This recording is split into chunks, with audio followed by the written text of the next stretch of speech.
Right. Hello, the Quality Assurance Development Specialist, Jackie Reitler, Emily Kolbinger, and I, Angela Davis, welcome you to the statewide wrap-up of the Quality Assurance, Eligibility, Priority for Services, and Data Practices Review. We've completed our review of eligibility, priority for services, and data practices. Over the course of the last year, we've reviewed about 335 records, and we've met with regional directors, RAMs, and all of the teams throughout Minnesota. During this wrap up, we'll share some statewide themes, highlighting some of the great work we've seen throughout the state, and also sharing some casework elements that could be strengthened. We reviewed 2 records per caseload.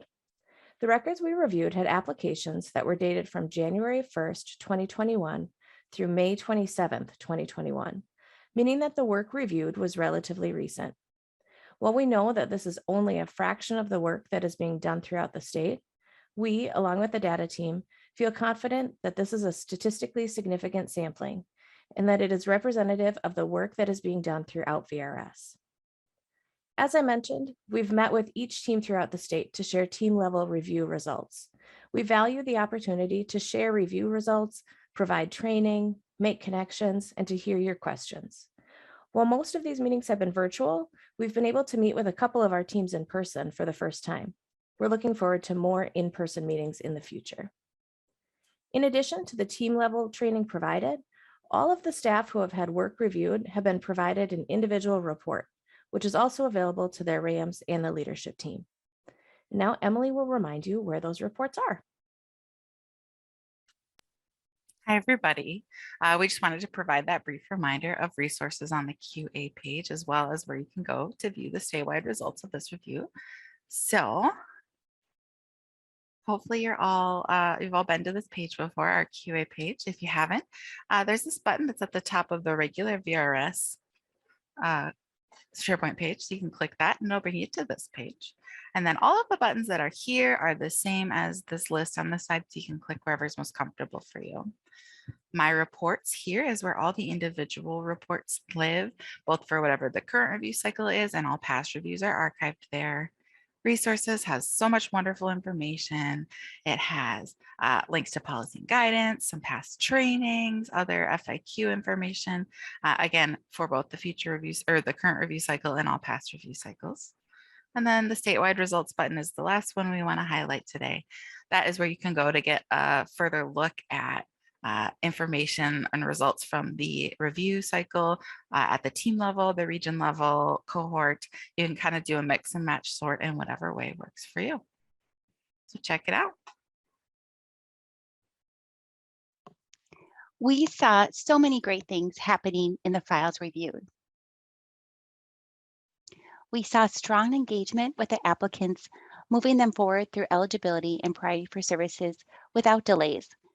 When people apply for our services, it takes courage to make that first step. We help them from there with person-centered services and quick engagement. We know that one of the ways to be able to engage quickly with applicants and to determine eligibility and priority for services in a timely manner is to have strong collaboration within the VRS office. The results of the review were positively impacted, and we get to yes more often and meet standard when there is this cooperation. There's a lot of teamwork that is required, and we've seen great examples of this among techs, rehab reps, and counselors, whether this is verifying SSA benefits, requesting medical information, or uploading documentation. You are also adapting to doing applications and intakes in new and different ways. This included virtual meetings in many of the files reviewed during this review period. Informed choice was reflected in many of the records as orientations turned to intakes, where you assisted the applicant in completing the paperwork virtually when they indicated their interest in applying for services. Overall, timeliness was good in the records. We're seeing that you're working quickly to engage with applicants. As an agency, we saw that eligibility and PFS decisions were completed in a timely manner, in many cases within 10 days, and for most others within 60 days. There are multiple points during the eligibility and priority for services process in which counselors must use their counseling skills and their professional judgment to collect information, understand how a person's disability impacts them individually, and make a determination about the need and requirement for VR services. Throughout this review, we saw good use of counseling skills and professional judgment. We saw this in strong initial interviews and well-supported serious functional limitation selections. The support for these choices can be found in medical and school records, case notes, and rationale on the forms themselves. If you do want more information about how to make these determinations and support the choices, VRS guidance has additional information, and serious functional limitation training is available as well. Lastly, throughout this process, we have seen many staff engaging with participants in a very person-centered way, from making sure to contact them in their preferred way, taking the time to ensure they understand their options, and meeting them where they're at in their own journey. And just as there are areas of strength, we also want to make sure to provide reminders to everyone about some areas for continued development. First, a reminder that all applications must be entered into Workforce One, and the application date in Workforce One must match the date VR received the application. It doesn't matter if the intake never happens or if the process does not progress beyond application before we close the record. While not reviewed in this cycle, a new eligibility compliance standard has been added based on RSA guidance and requirements. The new standard is: the application date entered in Workforce One matches the date the application was originally received. This is going to be a part of all future eligibility reviews. If you've attended one of our team feedback meetings, this is going to sound like a broken record, but please be sure to record the date you receive documents. This date stamp can take a variety of forms, but it's important that the application and medical records are date stamped when they are received by the VRS office. There are many significant timelines that are associated with eligibility and priority for services. The review results were impacted because we couldn't determine whether information was available at the time of the eligibility and PFS decisions, or there was no indication of the date it was received. Date stamping would likely impact the ability to meet the timelines. Once documents are received by the VRS office, ensure that your team has a way to upload those forms to Workforce One in a timely manner so that the documents are in a safe and secure place. And remember that the eligibility clock doesn't stop until a person is notified of their eligibility for services. Fixing these issues will help us get to yes on many of the standards moving forward. Next, we will be discussing verifying Social Security benefits and presuming eligibility and priority for services. Anytime an individual provides VR with their Social Security number, it's important that we check for Social Security benefits. In situations when someone has reported they are receiving benefits, but the SSA verification detail report does not show that they are, staff should ask a Ticket to Work specialist to check for benefits. If the applicant is receiving benefits, we must verify those benefits and document it in the case record using the SSA benefit verification case note template. Next, we want to move forward with presuming eligibility and at least one serious functional limitation at the same time. There is no waitlist at the time of this recording, which means presuming eligibility and at least one serious functional limitation allows staff to start working with the participant quickly.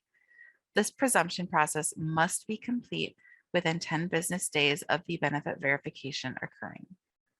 In situations where the counselor is unable to gather more information during that 10-day time via initial interview or other documentation, only one SFL needs to be selected, and counselors do not need any additional information beyond the SSA benefit verification documentation and their professional judgment to do so. SSA benefit verification documentation does count as professional documentation, and it allows us to move forward with rapid engagement and planning.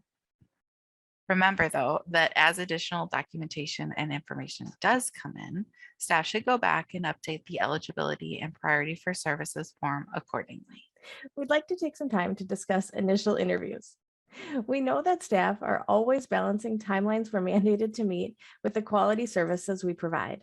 So we want to remind staff that the intake is an important part of the process, and the current expectation is that an intake occurs prior to the eligibility determination. The initial interview is a good opportunity to get to know the applicant, build rapport, and emphasize the person-centered approach that our agency maintains.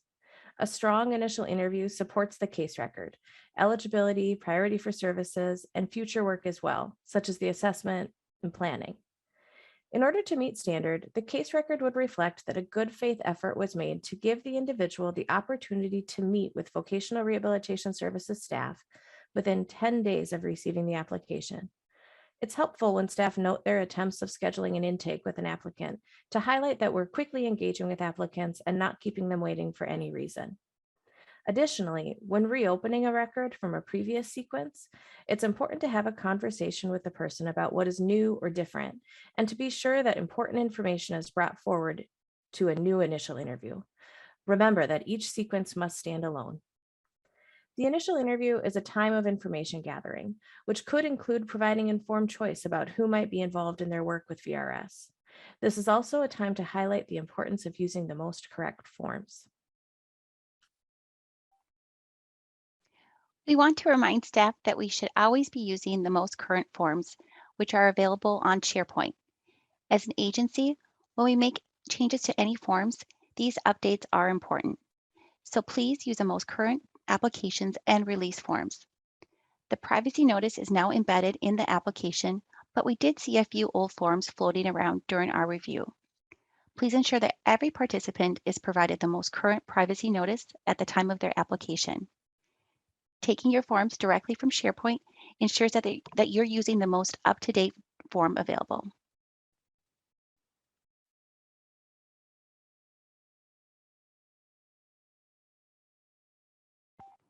Let's talk about when we're gathering and releasing information. When we're meeting with a potential applicant and gathering information to help them learn more about VRS and make an informed choice of whether or not to apply, we want to be sure to use a pre-application privacy notice. A pre-application privacy notice is needed when we're taking information beyond directory information. The information that we're gathering for this reason is really limited to what's necessary to help the person decide whether or not they'd like to apply. Once an individual expresses an interest in applying for services, they must be provided the application for VR services, which includes a full or general privacy notice. As we're discussing privacy, this would be a good time to mention releases. VRS policy is clear that when we are exchanging information with a third party, informed written consent is required. It's important that the individuals we are working with understand what information may be exchanged and why. To document this, our consent forms must be filled out and signed by the applicant or participant and their authorized representatives if necessary. Protecting people's information is person-centered. It provides an opportunity to reflect on their informed choice regarding what information they want to share and who they want to share it with. Notifying individuals of their eligibility for services is the last step in this process. We've seen some really great welcoming ways to inform individuals that they're eligible for services with VR. And there are many times when we're seeing folks reach out by phone or text, and that is a wonderful way to really engage with participants quickly. It is a good idea to then also follow up with the eligibility letter, which includes the developing your employment plan sheet. Providing this information is an RSA requirement, and that sheet has been created by the agency to make it easier to ensure that we're meeting the standard. In closing, we all want to thank you for your service to Minnesotans. What we have seen throughout this review reflects your commitment to helping each individual we work with reach their employment goals. It also demonstrates your proficiency in applying RSA requirements and VRS policy and guidance to casework. As we shared at our Team Connect sessions, our next review topic is the assessment of VR needs and employment plans. We will be looking at 2 files per counselor or rehab rep and taking a look at both the assessment and plan in each record. We'll come back to join your teams to review the standards on the assessment and at a later date to review the employment plan standards. Until then, keep up the terrific work that you're all doing.